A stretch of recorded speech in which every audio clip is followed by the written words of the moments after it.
Good morning students, मैं अजीम प्रताप। आज आप लोगों को डीएलएड फोर्थ सेमेस्टर देख लेते हैं। यहाँ पर डीएलएड फोर्थ सेमेस्टर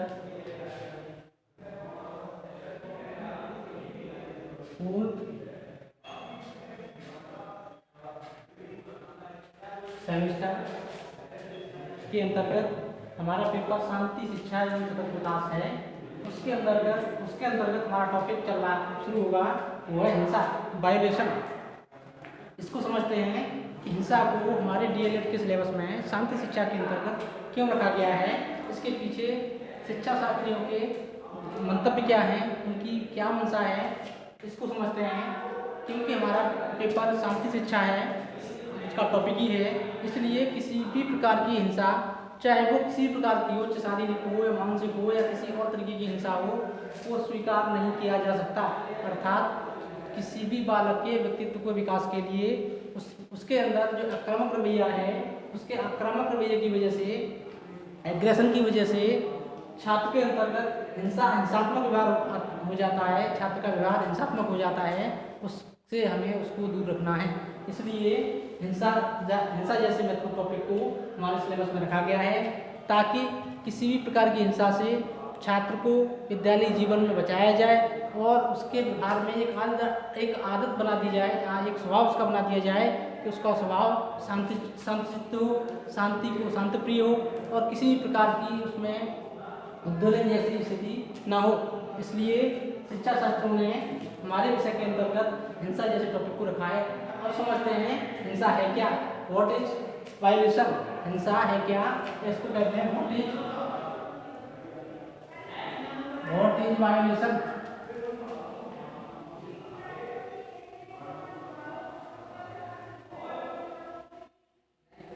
इसको समझते हैं हिंसा क्या है।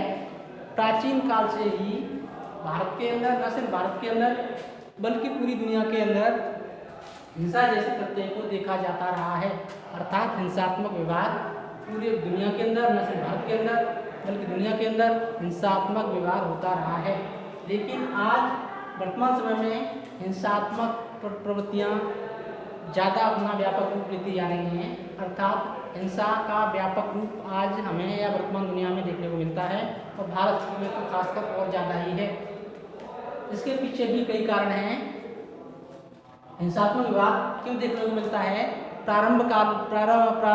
प्राचीन काल में आसुरी प्रवृत्ति, राक्षसी प्रवृत्तियों के व्यक्तियों में हिंसात्मक व्यवहार देखा जाता था। वो किसी भी बात को मनवाने के लिए या किसी भी कार्य को बलपूर्वक उसको साधने के लिए हिंसात्मक व्यवहार करते थे या हिंसा करते थे। लेकिन आज के समय में इस व्यवहार को आज विभिन्न रूपों में देखा जाता है। चाहे वो आतंकवाद का स्तर हो, मैं यहाँ पर कुछ नाम ले देता हूँ, चाहे वो आतंकवाद का स्तर हो, आतंकवाद के द्वारा हो, सांप्रदायिकता द्वारा हो, सांप्रदायिकता द्वारा हो, जाति दंगे हो,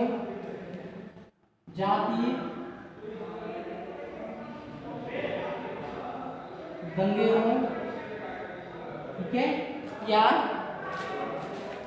सामान्य मारपीट हो, या किसी प्रकार का बलवा हो, किसी प्रकार का रॉयट हो, इसके अंतर्गत हमें हिंसात्मक व्यवहार देखने को मिलता है। अब समझते हैं हिंसात्मक व्यवहार की परिभाषाएं क्या है। हिंसा की विभिन्न विद्वानों ने, विभिन्न शिक्षा शास्त्रियों ने अलग अलग परिभाषाएं दी हैं। इनमें से एक महत्वपूर्ण परिभाषा है, वो है प्रोफेसर एस.के. दुबे के अनुसार। ये कहते हैं हिंसा, इधर देखते हैं, हिंसा शक्ति के दुरुपयोग की वह क्रिया है जिसके माध्यम से किसी व्यक्ति या समूह द्वारा दूसरे व्यक्ति, यहाँ देख लेते हैं, दूसरे व्यक्ति या समूह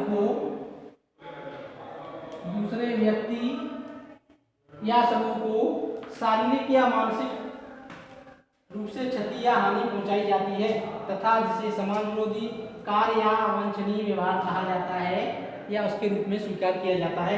इस प्रकार से प्रोफेसर एस.के. दुबे ने एक परिभाषा दी है। वो कहते हैं हिंसा शक्ति के दुरुपयोग की वह प्रक्रिया है जिसके द्वारा एक व्यक्ति या समूह द्वारा दूसरे व्यक्ति या समूह को मानसिक या शारीरिक रूप से क्षति पहुंचाई जाती है, जिसको हम क्या कहते हैं, जिसको हम समाज विरोधी व्यवहार या अवांछित व्यवहार कहते हैं। इस प्रकार से हम लोगों ने प्रोफेसर एस के द्वारा की परिभाषा देखी। दूसरी एक और महत्वपूर्ण परिभाषा है हिंसा की, वो है श्रीमती आर के शर्मा के अनुसार। ये कहती हैं हिंसा एक समाज विरोधी प्रक्रिया के रूप में स्वीकार की जाती है।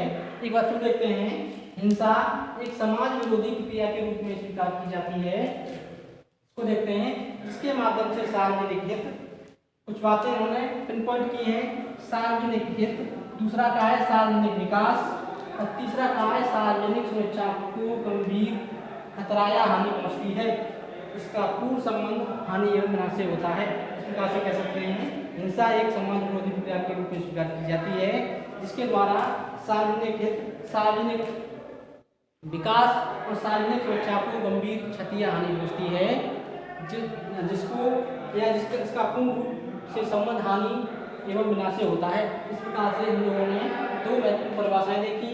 हिंसा को समझ लेते हैं, हिंसा को हमारे टॉपिक के अंदर क्यों रखा गया मैंने बताया। दूसरा, हिंसा क्या है, व्हाट इज वायलेशन, मैंने बताया। हिंसा के अलग अलग रूप है और ये है क्या, इसको मैंने बता दिया। इसके बाद है परिभाषाएं बताई हिंसा की, उसमें प्रोफेसर एस के द्विवेदी के अनुसार मैंने हिंसा की परिभाषा बताई। दूसरी श्रीमती आर के शर्मा के अनुसार हिंसा की परिभाषा को नोटिफाइड किया, इसको एक्सप्लेन किया। आगे हम लोग इस प्रकार से हम कह सकते हैं हिंसा वह समाज विरोधी प्रक्रिया है जिसके द्वारा जिसमें एक व्यक्ति द्वारा दूसरे व्यक्ति को शरीर, मन, ख्याति या किसी प्रकार की क्षति पहुंचाना ही हिंसा है, चाहे वो शारीरिक हो, मानसिक हो या किसी और प्रकार की हानि हो जो दूसरे व्यक्ति को एक व्यक्ति द्वारा पहुंचाई जाती है, वो क्या होती है, हिंसा कहलाती है। इस प्रकार से हम लोगों ने हिंसा को जाना, हिंसा का अर्थ जाना, हिंसा की परिभाषा जानी। इसको आप लोग नोट डाउन कर लें या इसका स्क्रीनशॉट ले लें।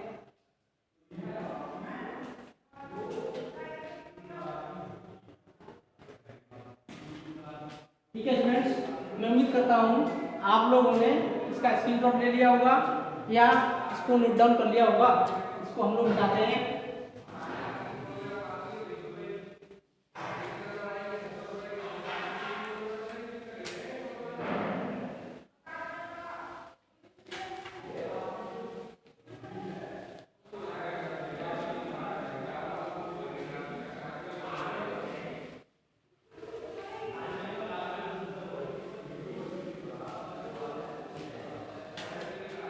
टॉपिक मिट गया, यहाँ पे इसको बता देते हैं, दोबारा से बता देते हैं।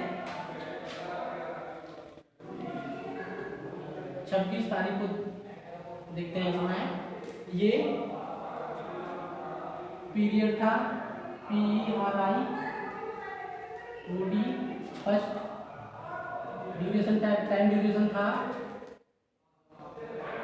वो था 10 AM to 11 AM। ठीक है, यहाँ टॉपिक था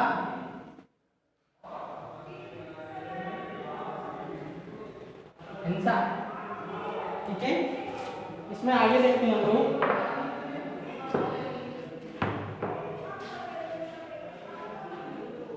हिंसा की विशेषताएं। इसमें पढ़ेंगे हिंसा की विशेषताएं।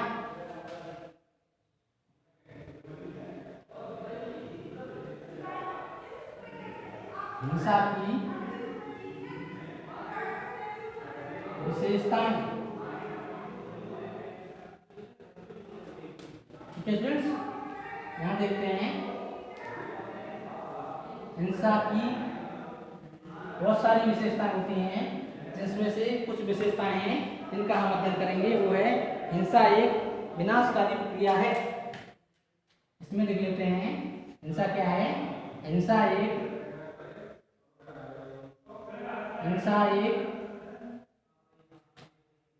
विनाशकारी प्रक्रिया है।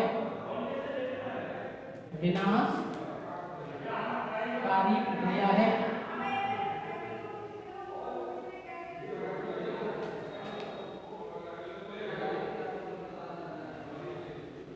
ठीक है फ्रेंड्स, हिंसा क्या है, एक विनाशकारी प्रक्रिया है। इसको समझ लेते हैं। जहाँ कहीं भी हिंसा होती है वह क्षेत्र अशांत हो जाता है, वह क्षेत्र स्वयं को असुरक्षित महसूस करने लगता है। उस क्षेत्र के बासिंदे स्वयं को खतरा महसूस करने लगते हैं और उन्हें एक भय की भावना उत्पन्न हो जाती है। ऐसी स्थिति में उस क्षेत्र का विनाश होना निश्चित होता है। वहाँ पर कोई भी उद्यमी, कोई भी व्यापारी, कोई भी बड़ा निवेशक अपना निवेश करना नहीं चाहता, वहाँ पर कोई भी व्यक्ति धन नहीं लगाना चाहता, जिससे उस क्षेत्र का विनाश निश्चित रूप से होने लगता है, अर्थात उस क्षेत्र का विनाश होना अवश्यंभावी हो जाता है और उस क्षेत्र का विकास हो जाता है। नंबर 2 देखते हैं, दूसरा है, यहीं पे लिखते चलेंगे। दूसरी प्रक्रिया है वो है हिंसा एक समाज विरोधी प्रक्रिया है। हिंसा एक समाज विरोधी प्रक्रिया है। समाज विरोधी प्रक्रिया है। ठीक है स्टूडेंट्स, हिंसा क्या है? एक समाज विरोधी प्रक्रिया है। हमेशा हिंसा को समाज विरोधी माना जाता है। कोई भी व्यक्ति, कोई भी समाज हिंसा को स्वीकार नहीं करता। हिंसा को गलत माना जाता है कि हिंसा के द्वारा समाज द्वारा स्थापित जो मानदंड होते हैं, समाज द्वारा स्थापित जो कानून होते हैं, नियम होते हैं, सिद्धांत होते हैं, प्रथाएं होती हैं, उनको निश्चित रूप से तोड़ा जाता है और इससे समाज का नुकसान होता है, समाज को क्षति पहुंचती है और जो भी सामाजिक मूल्य होते हैं वो नष्ट हो जाते हैं। अतः हिंसा क्या है? एक समाज विरोधी प्रक्रिया है। तीसरा लिखेंगे यहाँ पर, तीसरा देखते हैं। तीसरा है हिंसा नैतिकता विरोधी है। हिंसा नैतिकता विरोधी है। सॉरी, हिंसा नैतिकता विरोधी है। ठीक है स्टूडेंट्स, इसको देखते हैं। समाज में हमेशा नैतिक मूल्यों की बात की जाती है, अर्थात शिक्षा में, एक सभ्य समाज में, सुशिक्षित समाज में नैतिक मूल्य निश्चित रूप से रहते हैं। नैतिक मूल्य के अंतर्गत परहित की भावना, अर्थात सर्वजन हिताय सर्वजन सुखाय की भावना, इसके अंतर्गत दया जैसी भावना, परोपकार जैसी भावना, ईमानदारी निष्ठा जैसी भावना का विकास होता है। लेकिन हिंसा के द्वारा क्या किया जाता है? एक जीव द्वारा, एक मानव द्वारा दूसरे मानव को क्षति पहुंचाई जाती है, दूसरे मानव की भावनाओं का ख्याल नहीं रखा जाता। दूसरा, प्रेम एवं सौहार्द की भावना को नष्ट किया जाता है। एक व्यक्ति दूसरे व्यक्ति के साथ क्रूरता जैसी भावना या क्रूरता का व्यवहार करता है, जिसके द्वारा नैतिक व्यवहार टूटता है, अर्थात यह नैतिक विरोधी प्रक्रिया है।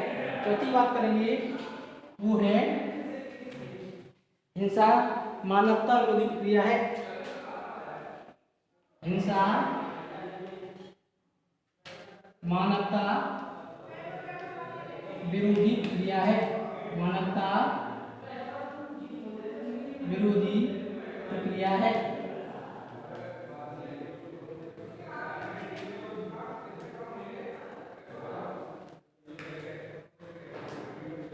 मानवता के अंदर जो भी मानवीय मूल्य होते हैं उनको निश्चित रूप से एक मनुष्य द्वारा दूसरे मनुष्य के लिए स्थापित किया जाता है। जैसे तमाम मानवीय मूल्य होते हैं, जैसे दया, परोपकार, ईमानदारी,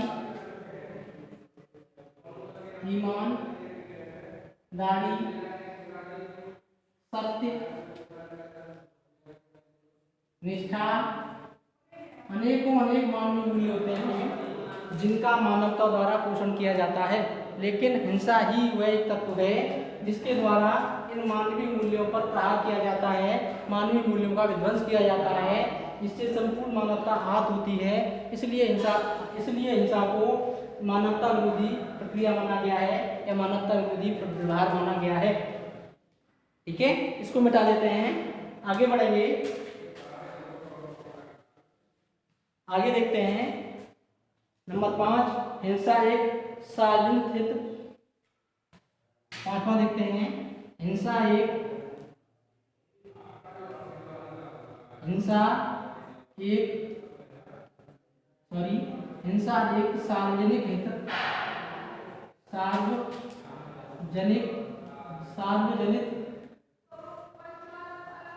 हित विरोधी प्रक्रिया है। हित विरोधी प्रक्रिया है। ठीक है स्टूडेंट्स,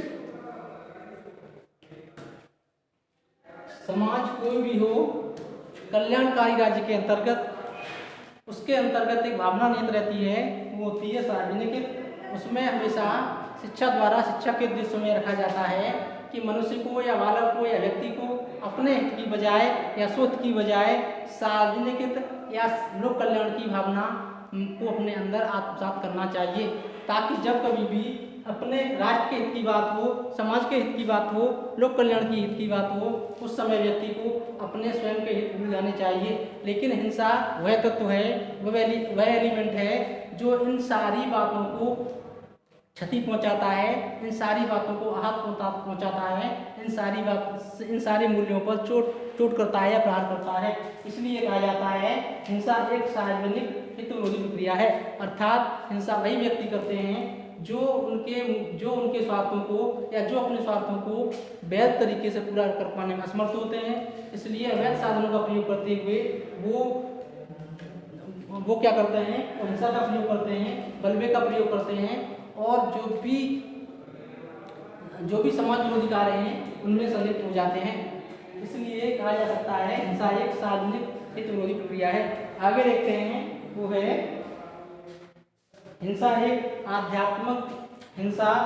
छठवां देखते हैं, हिंसा एक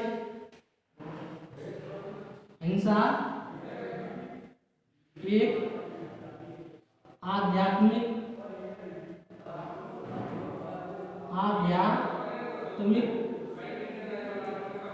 विकास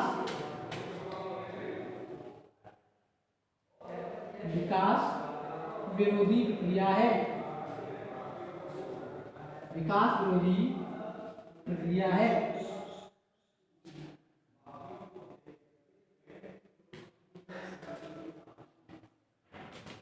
आध्यात्मिक व्यक्ति होते हैं, आध्यात्मिकता की जब बात की जाती है तो आध्यात्मिक जगत शांति की बात करता है। वो चाहता है कि व्यक्ति एकांत में स्थिर होकर अपने मन को एकाग्रजित करके शांति की ओर या सभी व्यक्ति के कल्याण की ओर अपनी शक्तियों का सृजन करे, अपनी शक्तियों का इस्तेमाल करे, और प्रत्येक व्यक्ति आध्यात्म के द्वारा आध्यात्मिक शांति की बात चाहता है। लेकिन हिंसा इस आध्यात्मिक विकास विरोधी प्रक्रिया है। ये आध्यात्मिक बातों को नकारती है, इन पर चोट पहुंचाती है, इनको क्षति पहुंचाती है और तमाम तरीके की हिंसा करती है, जिसके द्वारा आध्यात्मिक शक्तियों पर प्रहार होता है। इसलिए कहा जा सकता है हिंसा एक आध्यात्मिक विकास विरोधी प्रक्रिया है। नेक्स्ट देखते हैं, वो है हिंसा एक कष्टकारी प्रक्रिया है। सातवां, हिंसा एक कष्टकारी प्रक्रिया है।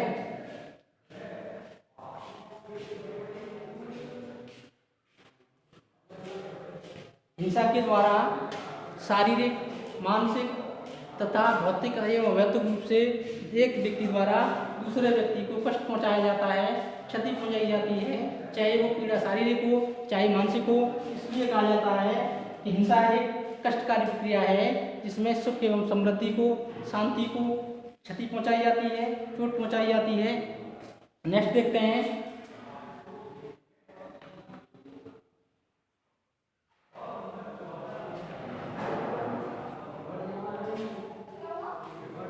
आठवां देखते हैं, हिंसा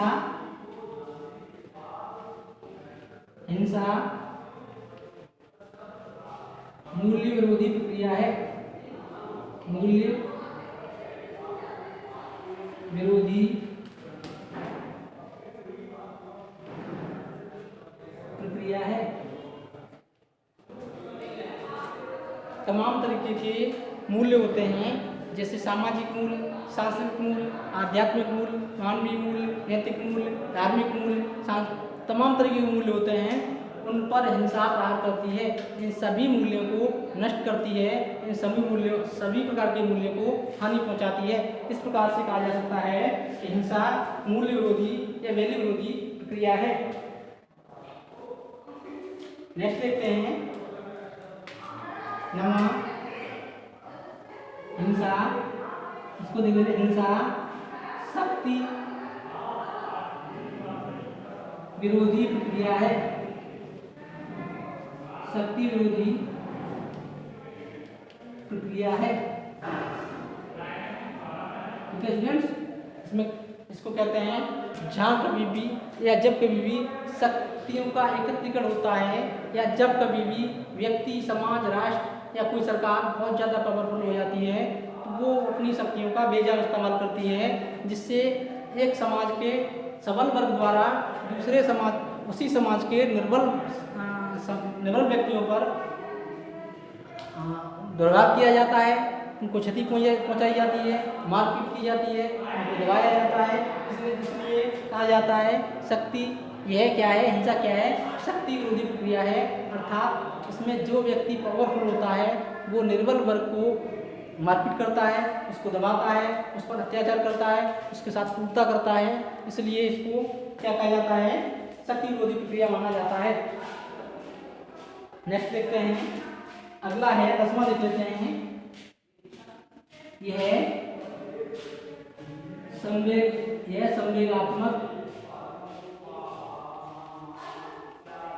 संवेगात्मकता विरोधी प्रक्रिया है, इसको देखते हैं। जब व्यक्ति के अंदर संवेग अस्थिर होते हैं तो ऐसे व्यक्ति किसी बात से सहमत न होने पर अपनी बात मनवाने के लिए बहुत जल्दी हाइपर हो जाते हैं, बहुत जल्दी एग्रेसिव हो जाते हैं, बहुत जल्दी अपने टेम्परामेंट को खो देते हैं, अपने स्वभाव को बदल लेते हैं और आक्रामक व्यवहार करने लगते हैं। इस प्रकार से अस्थिर संवेगों के व्यक्ति दूसरे व्यक्तियों पर हिंसा करते हैं। इसलिए क्या है, ये संवेगात्मक अस्थिरता जैसी प्रक्रिया है। अर्थात हिंसा अस्थिर संवेगों वाली प्रक्रिया है। इस प्रकार से हम लोगों ने ये पढ़ा कि हिंसा की विशेषताएं क्या है। आज के स्टेटमेंट में बस इतना ही। इस स्टेटमेंट के अंदर हम लोगों ने क्या पढ़ा, हमने पढ़ा इसका बैकग्राउंड क्या है, हिंसा का बैकग्राउंड क्या है, दूसरा हिंसा है क्या, इसका अर्थ क्या है, इसकी परिभाषाएं पढ़ी, उसके बाद इसकी हम लोगों ने विशेषताएं पढ़ी। बस आज के स्टेटमेंट में हम लोग इतना ही पढ़ेंगे। आपको इससे संबंधित कोई भी क्वेरीज करनी हो आप कमेंट सेक्शन में जाएं, वहाँ पर मैं इसका सॉल्यूशन दूंगा। धन्यवाद।